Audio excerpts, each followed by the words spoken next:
here today with a 1994 Mazda RX-7, and I'm very excited to give you a walk around of the car and share my driving impressions. We'll start with one of the most distinctive features of the FD RX-7 here, the pop-up headlights. Just standard bulbs in here, but this is a really cool feature that a lot of cars were rocking in the 90s, and really cool to see it on still working on the car today. They go up and they go right back down. Pretty cool. This car also has some very cool smoked out rear tail lights. Again, just standard bulbs in here, but I really like how dark they are. It really gives it a nice stealthy look.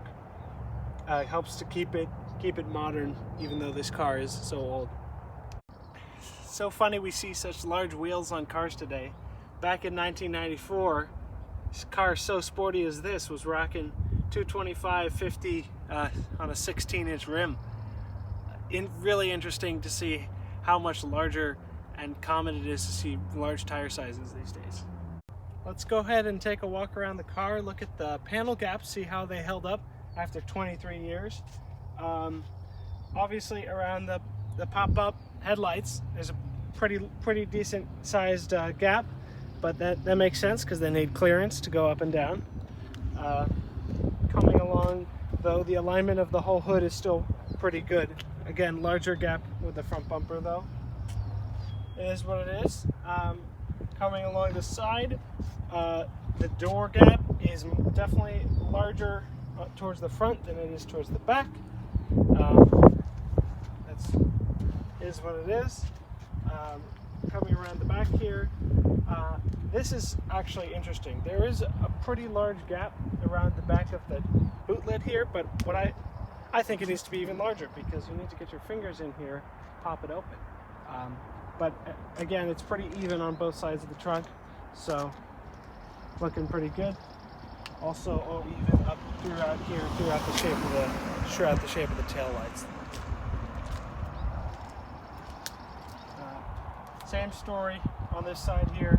Looks like the gap on the front of the door is a little bigger than the back, and then but again, very even line along the top of the hood here. This is good, and a large gap around the pop-up headlights.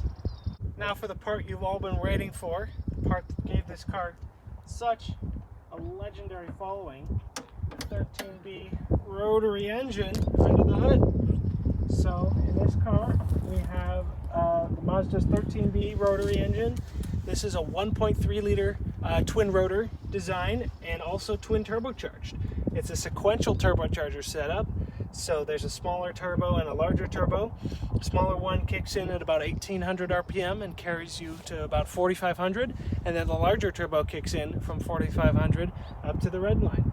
So Mazda rated it here in the US at 252 horsepower and 217 pound-feet of torque, which is a relatively conservative estimate if you ask me.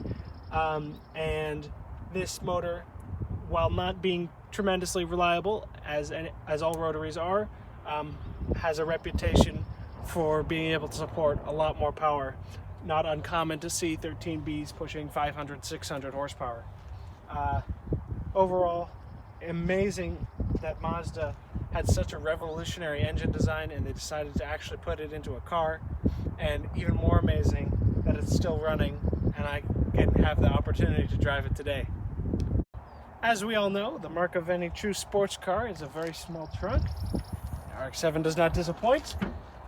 In here we have just about 17 cubic feet of cargo room, and because this car has the touring package, some of that space is actually taken up by this Bose acoustic wave music system. I'm sure this was cutting edge stuff back in the day.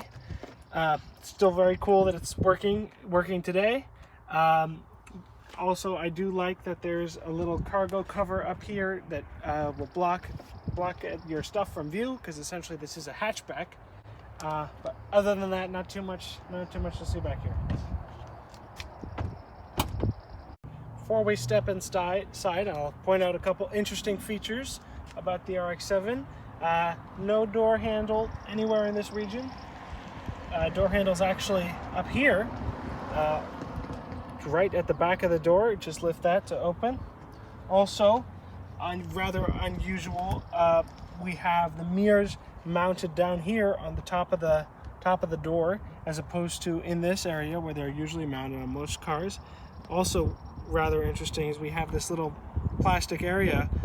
Looks to me that's where the mirror was supposed to go, and then they changed their mind and put it down here. Now let's go ahead and check out the interior of this RX-7 and also go ahead and start it up.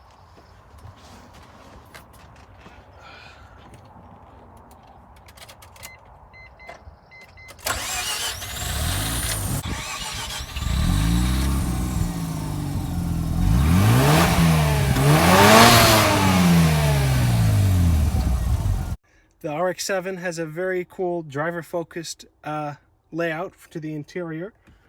Starting on the door here, this is very interesting. Our door handle release is actually in this little tray here. Like, you would almost imagine this was an ashtray or something, but pull this to open the door. And then this paddle here is for the lock. We have power windows and power mirror adjustment. And coming up to the gauges here, I love the large central tachometer, as well as we got our fuel, and I love to see that we have oil pressure up here. Some reliability is definitely a worry with these things, so it's good to see your oil pressure just in case something's going really wrong. Also right here, this button is to activate the pop-up headlights. Speedo on the right. Then coming over to the side here, we have manual climate control. We don't have a thermostat in here. And then coming down, we have a CD player as well as a tape deck. Also, this has a AM/FM radio. Very nice leather wrap shifter. Great feel to it, as well as coming back here, we have buttons for the fog lights. We got a blank for something this car doesn't have. And then up here, for the heated rear windscreen. You can also, interesting, what you can do here is turn on or off the car alarm with this security button. And then down here we have this button that says overheat exhaust system. Now, I'm not entirely sure what this means, but if any of you do, feel free to leave a comment below. Also got an ashtray in here. In the back, behind this is a two-seat car, obviously. We have some nice little cargo area in here. You can stick some little things in there, I guess. And then also, which I was not expecting to find this car, we do have a pass-through to the rear area. So if you undo these clips here, you actually get a little pass-through to the trunk. Not that you could fit anything much larger by doing this, but it's nice to see this feature. The RX-7 has some very nice, although a little bit small by today's standards, bucket seats. We've got some great bolstering on the sides. Also, I really like the stitching up and down. It gives it a real luxury look. These seats are very comfortable, as well as being very supportive. In front here also we have the glove box, which is absolutely minuscule.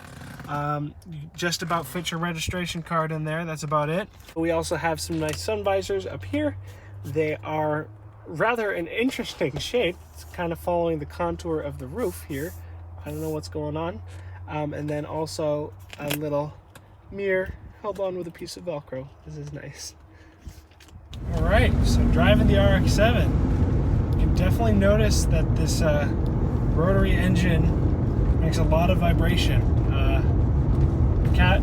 Cabin in here is definitely not like luxury car refined or anything. This is a sports car, and you can really tell immediately with the steering. The steering is rather heavy, very sporty. I really like it. A lot of feedback from the road. This is a really great car to take on a twisty road. Also, the shift throws are extremely short. This car has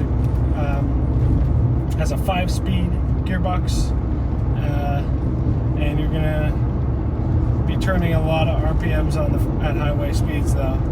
I really also like the feel of the clutch. It's very easy to operate. Ride is rather rough. which is to be expected of a car like this. It's focused more on performance than a smooth ride. A little bit of, not too much wind noise, but there can be some wind noise. Overall, this car feels extremely planted in corners. Feels great to drive. Very sporty. I think that this car, I also really especially like the sound of this rotary engine, especially when you get into the higher RPMs. It's a lot of fun. This thing revs, redline is 70, looks like 8,000 RPM here, so you can really get going.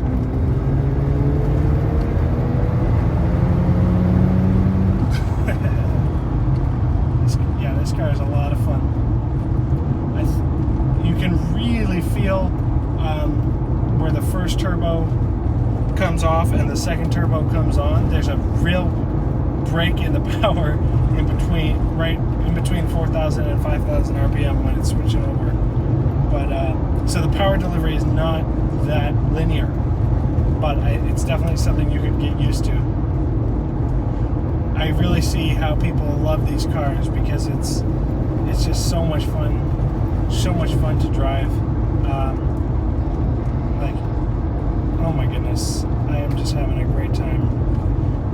Also spotted a Lexus LFA right there. Hope you guys can see that. Wow, very cool car. Yeah, I have nothing but good things to say about the driving feel of this car.